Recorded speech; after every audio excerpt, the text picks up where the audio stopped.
CAN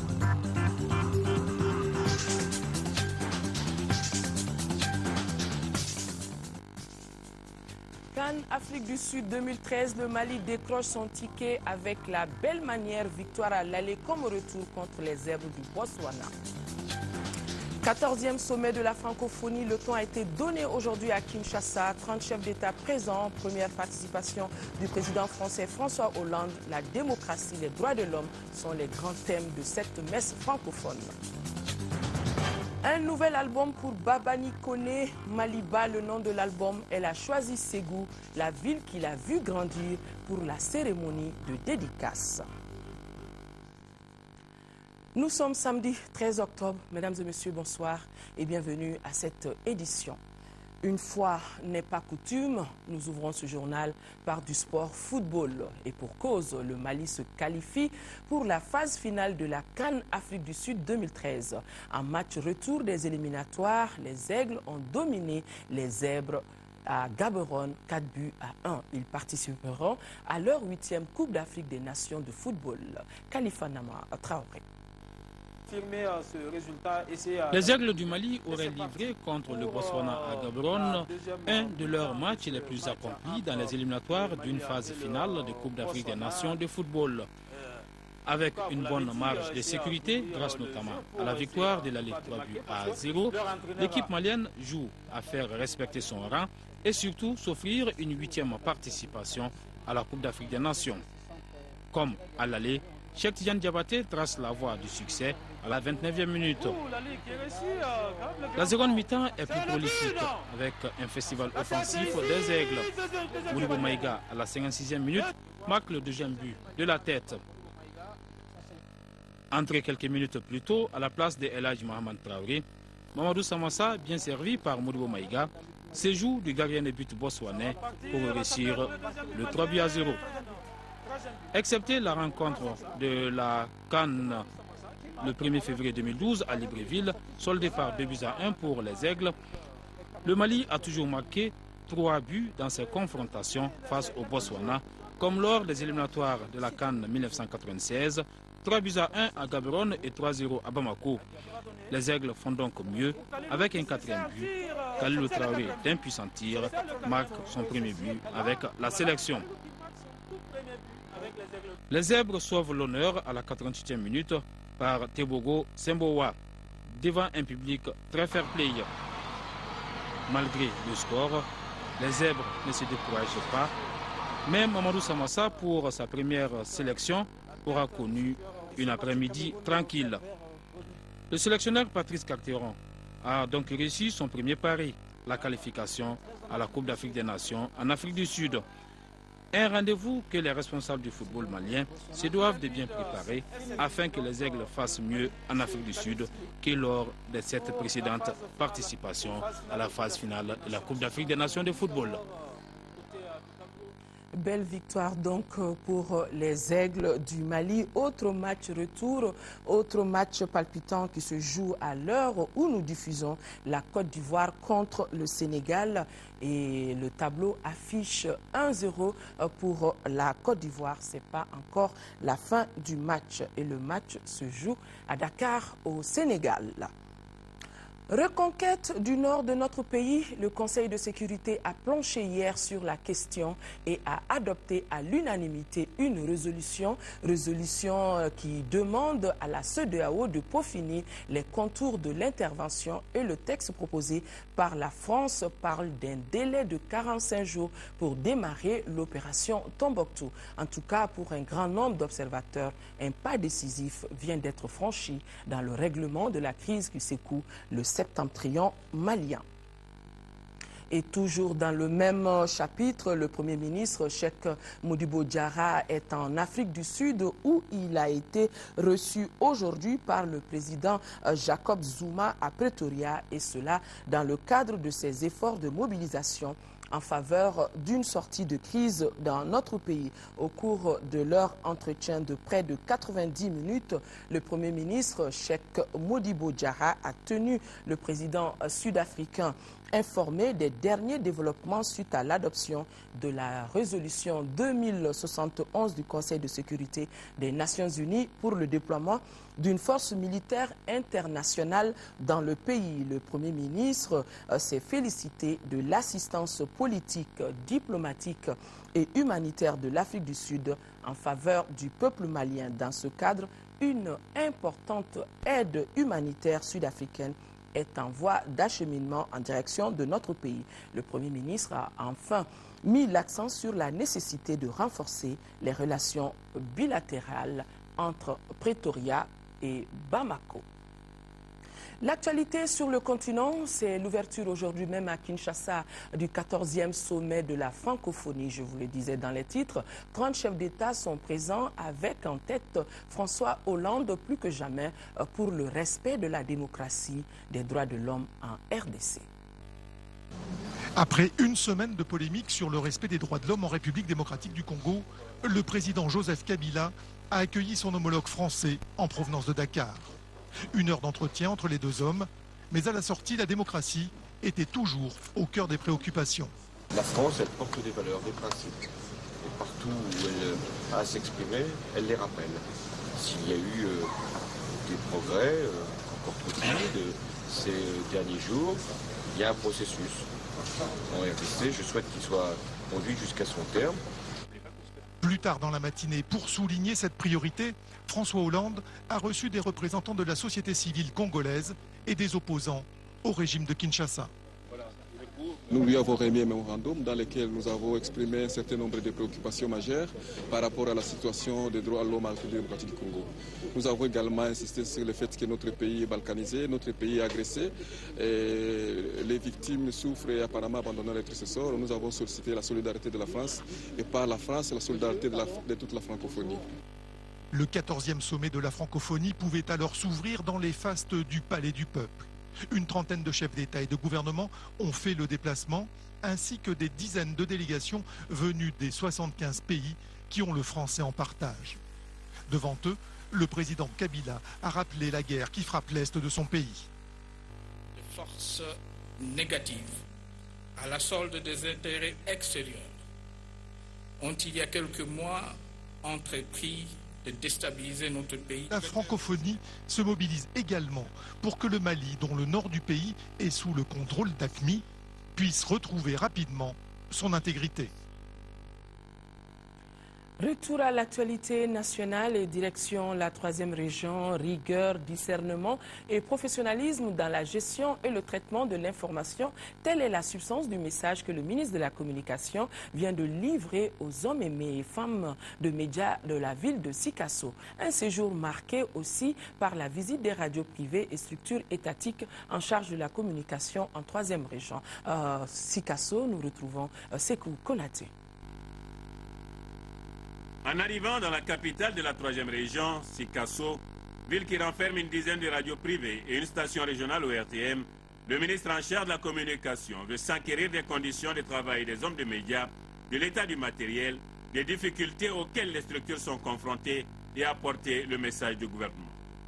Aujourd'hui, le peuple malien a besoin d'être rassuré,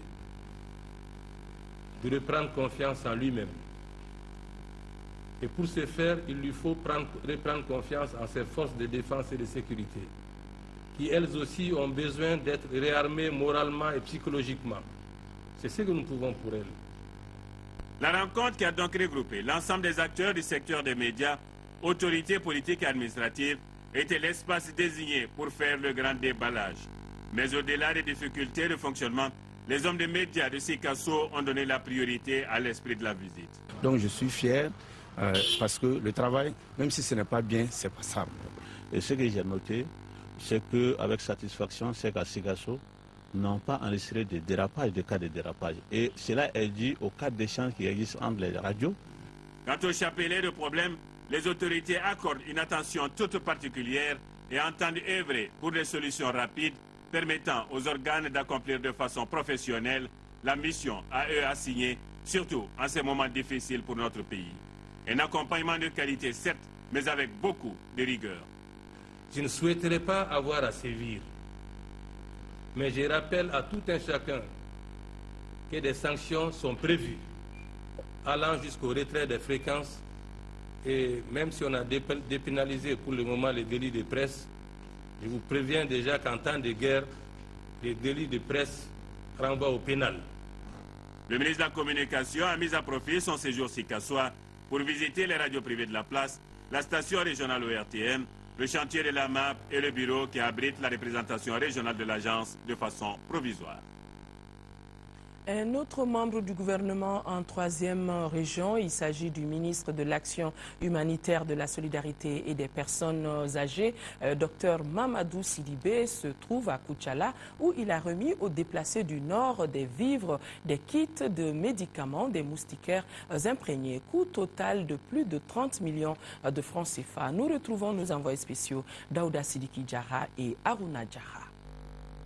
Pour la 3e fois, ces déplacés du Nord reçoivent de la part du gouvernement des vivres, des kits pour hommes et femmes d'une valeur de près de 30 millions de francs CFA. Depuis janvier, que ces événements ont commencé, la chaîne de solidarité ne s'est pas arrêtée. On peut dire que l'année 2012 a été une année de solidarité pour l'ensemble du monde. Mais néanmoins, le mois d'octobre étant un mois réservé la solidarité à la lutte contre l'exclusion, nous l'avons voulu spécifiquement autour des déplacés, autour des personnes âgées qui sont parmi vous. Parce que quand on sait ce que ça représente pour un père ou un grand-père de laisser sa maison et son milieu pour venir ailleurs, il est normal que nous venons leur rendre hommage. Ce sont eux nos aînés, leur demander la bénédiction et leur accompagnement pour que Dieu nous ramène la paix. En toute quiétude, loin des exactions des criminels djihadistes, ces 4599 déplacés du Nord vivent en parfaite symbiose avec leurs familles d'accueil. Vraiment, je suis très heureuse. On n'a pas eu de difficultés, on est logé bien, on mange bien, vraiment. On n'a pas regretté d'être à Koutchala. On a vu que vraiment on a quitté chez nous et on est revenu chez nous. Mais seulement, nous, on voulait que le Nord soit reconquis pour qu'on puisse retourner chez nous. Parce que chez nous, il n'y a pas d'eau. Comme à Nyunou, le ministre a rendu une visite de courtoisie à la personne la plus âgée déplacée. Avec ses 76 ans, Aminata Bane Maïga, venue de Gao, a reçu des vivres, des cahiers et 3 kits des mains du docteur Mamadou Sidibé. Dans le cadre du renforcement des capacités des chefs de services locaux de développement social et de l'économie solidaire, le ministre a remis un véhicule tout-terrain au centre communautaire de développement de Yurosso pour plus de 12 millions de francs CFA, cela grâce à la coopération luxembourgeoise.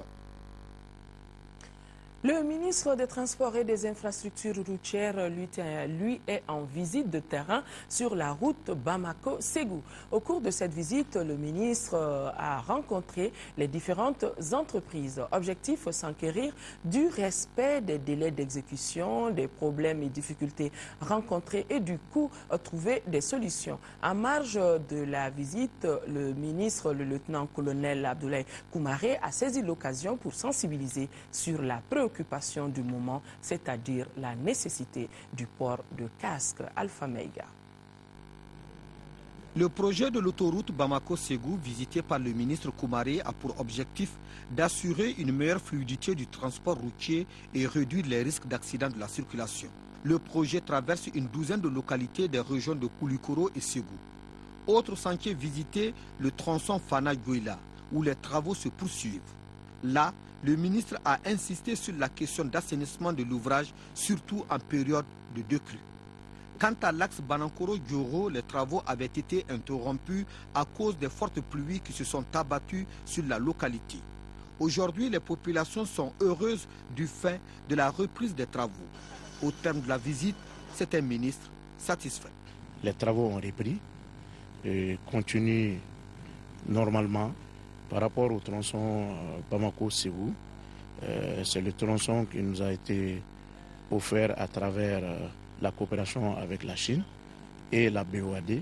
Des travaux portent sur au total 240 km. C'est des travaux de deux fois deux voies. De tels sentiers ne peuvent aller sans difficulté. Concernant les désagréments liés aux travaux, le ministre en appelle à la bonne compréhension. Aux usagers, l'appel que j'ai à lancer, c'est de se conformer aux normes de vitesse, aux normes de circulation routière. Je les observe fortement à ça, parce qu'il y va de leur vie. Auparavant, le ministre avait visité les postes de péage de Konobougou et de Kassela. Il a opté pour la gestion informatique du péage. En marge de cette visite, le ministre a saisi l'occasion pour sensibiliser les populations le long de la route au port du casque. Il en a profité pour remettre une 50aine de casques aux autorités de Dioïla et de Djoro. Bientôt, les édifices et les lieux publics de notre pays seront identifiés en langue nationale sur les panneaux. C'est l'une des recommandations de la rencontre qui vient de se tenir ici à Bamako sur la traduction des noms d'édifices et de lieux publics. Cette initiative vise à satisfaire le grand public en matière d'identification des services publics. Reportage Moussa Fani. Aucun pays ne peut se développer véritablement sans recourir à ses langues nationales. Le ministère de la Promotion des langues nationales et de l'instruction civique vient d'organiser une rencontre sur la traduction des noms d'édifices et de lieux publics. Pour les premiers responsables du département en charge de la promotion des langues nationales, cette rencontre s'inscrit dans le cadre de la mise en œuvre du décret relatif à l'identification des bâtiments publics récemment adopté par le gouvernement. Vous avez traduit en langue bambana les noms des édifices et des bâtiments publics de notre pays. Cette activité ne constitue qu'un début pour aller vers la traduction des noms des édifices et bâtiments publics dans les autres langues nationales. Au cours de la rencontre, les participants ont fait plusieurs traductions. En ce qui nous concerne au niveau de l'Office malien du tourisme et de l'autorité, nous avons été interpellés par rapport aux besoins langagiers en tourisme. Donc nous avons eu à faire des communications par rapport à ces besoins-là, notamment les sites les plus visités ici au Mali. Et tous les mots qu'on a amenés ont été traduits en langue nationale bamana. Plusieurs recommandations ont été formulées à la fin de la rencontre. Entre autres, l'organisation d'un atelier de validation des résultats des échanges, la mise en place de groupes thématiques de travail en langue nationale dans toutes les académies d'enseignement du Mali. Les jeunes se mobilisent et se mettent autour de la table pour réfléchir sur la crise politico-sécuritaire de notre pays. Le but est de proposer aux autorités de la transition des solutions de sortie de crise. C'était à la faveur d'un atelier organisé au camp des jeunes par le Grain en collaboration avec les organisations de jeunes. Tchemogo Sagara. Faire participer les jeunes à la recherche de solutions à la crise politico-sécuritaire et sensibiliser les citoyens à la culture démocratique, tels sont les objectifs de cette rencontre des jeunes. Rencontre au cours de laquelle les participants vont échanger sur 3 thèmes relatifs à la situation politique, la situation sécuritaire et le rôle de la société civile dans la crise malienne. Cet atelier permettra aux jeunes d'analyser la grave crise que vit notre pays. Nous allons élaborer un document et les conclusions de ces travaux vont être remises aux autorités de notre pays pour les accompagner dans la recherche de solutions à nos problèmes. Nous allons aussi prendre à tâche avec certains bailleurs de fonds qui se sont engagés à nous soutenir pour que, à la fin, nous puissions engager une campagne de sensibilisation nationale pour aider nos concitoyens, les Maliens, à comprendre les enjeux de cette crise et aider aussi à préserver notre fragile tissu social. L'atelier a regroupé les jeunes membres des organisations de jeunesse venus des régions et du district de Bamako. Pour atteindre leurs objectifs, ces organisations et le groupe de réflexion Initiative Nouvelle entendent mener une campagne nationale de sensibilisation et intensifier les activités de communication en faveur de la paix et de la cohésion sociale. Restons avec les jeunes pour parler de la coalition des jeunes pour le Mali en partenariat avec la Ligue des Patriotes pour le développement qui lance une vaste campagne d'information et de formation sur la citoyenneté et l'islam en lien avec l'éducation civique. Compte rendu Fademba Keita.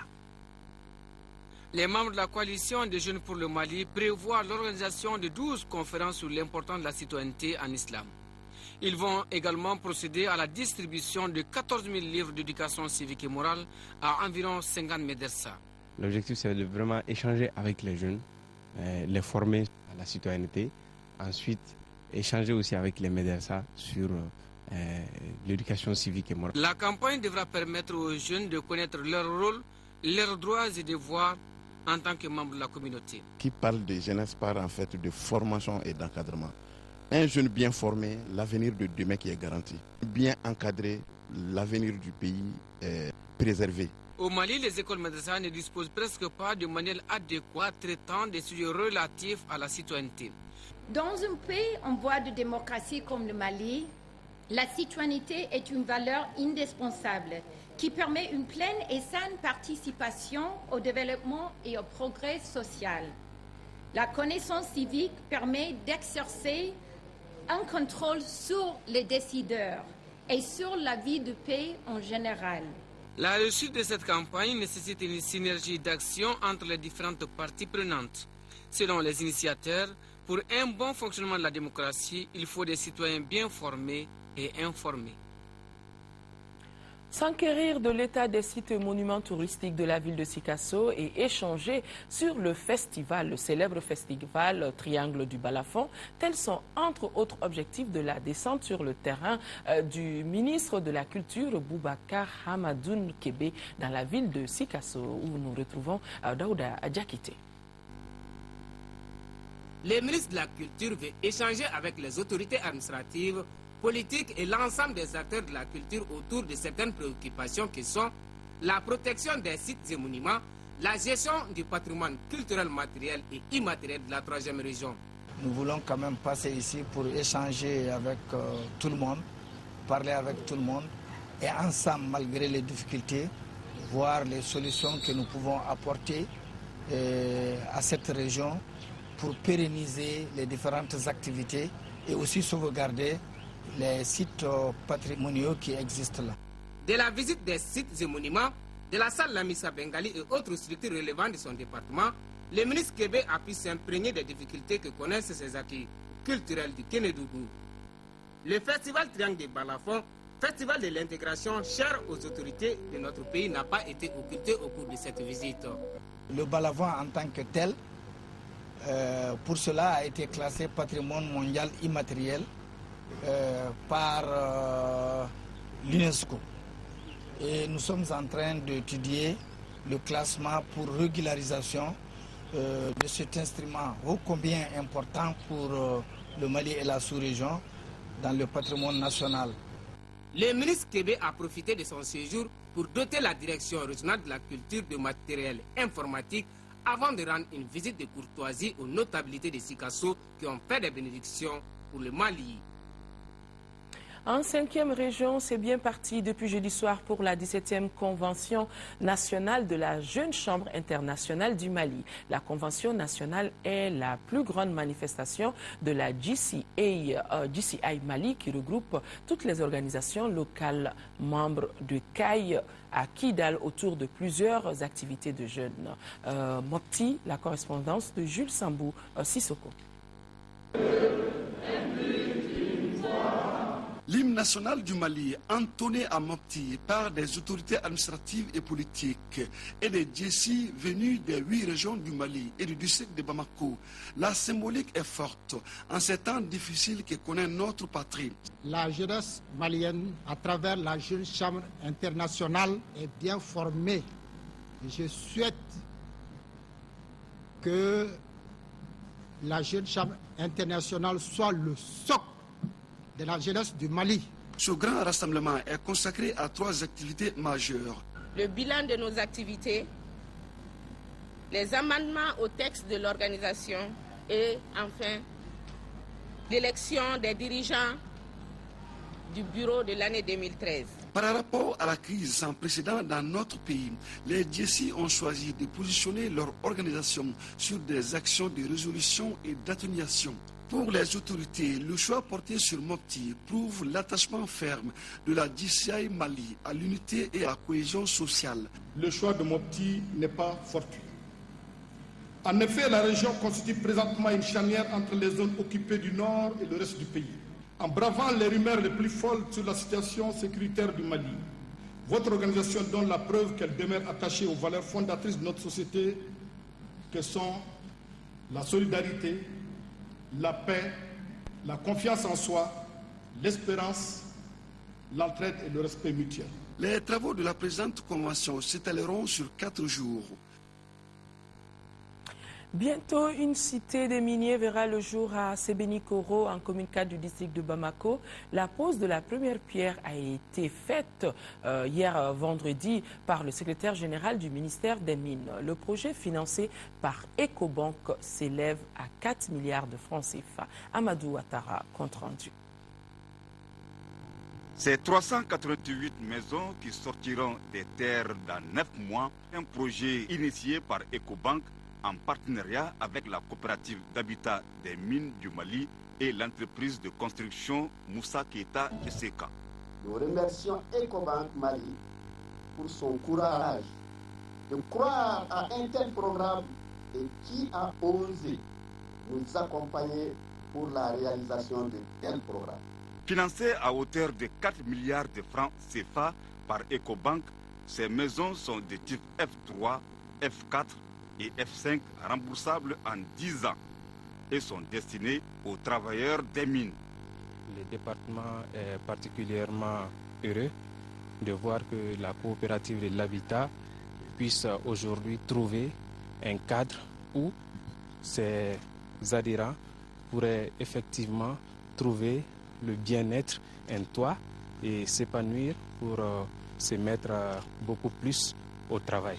Ce projet de construction de ces 388 logements vient ainsi répondre à l'un des soucis majeurs des autorités du pays, faciliter l'accès à des logements décents aux populations.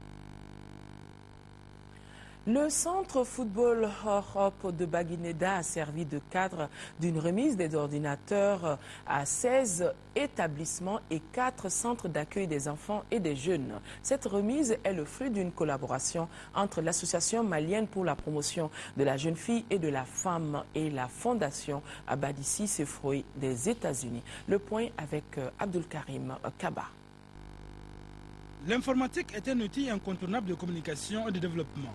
C'est pourquoi l'Association malienne pour la promotion de la jeune fille et de la femme et son partenaire, la Fondation Badissi Sefroy, ont mis à profit la journée du 11 octobre, journée internationale de la petite fille, pour donner 200 ordinateurs à 16 établissements et 4 centres d'accueil. Cet événement se situe dans le cadre des activités d'appui à la rétention scolaire des filles. La MPJF est une organisation de jeunesse féminine luttant pour l'amélioration des conditions de vie de la jeune fille en milieu rural et urbain. Le ministre de l'Instruction civique et des langues nationales n'a pas manqué d'exprimer sa satisfaction avant de demander aux récipiendaires d'en faire bon usage. À ceux qui sont dans l'encadrement de la jeunesse, pour qu'un bon usage soit fait de ce matériel qui vous a été donné, c'est un matériel sensible mais extrêmement utile.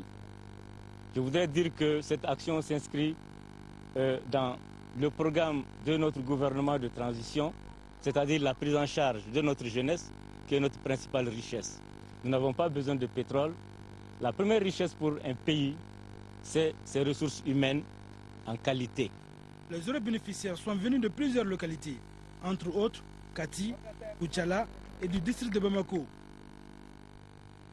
Voilà, nous retrouvons l'artiste Babani Koné, je vous le disais dans les titres, l'artiste Babani Koné vient de procéder à la dédicace de son tout dernier album dénommé Maliba.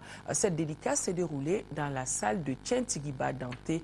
Pour ceux qui connaissent Ségou, c'est une salle très célèbre où un public de grand jour était au rendez-vous. Normal, Ségou, c'est la ville qui a vu Babani Koné grandir. Honoré Tchenou depuis Ségou.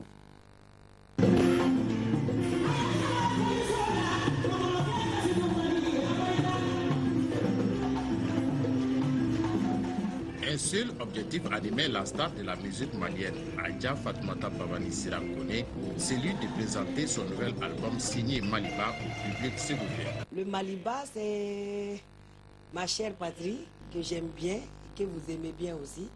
Et il y a 12 titres et 2 bonus. Je parle des femmes, ce qui concerne dans la société. L'album contient 14 titres, dont le titre phare Maliba, qui rend hommage aux grands hommes qui ont contribué à l'indépendance et au développement du Mali.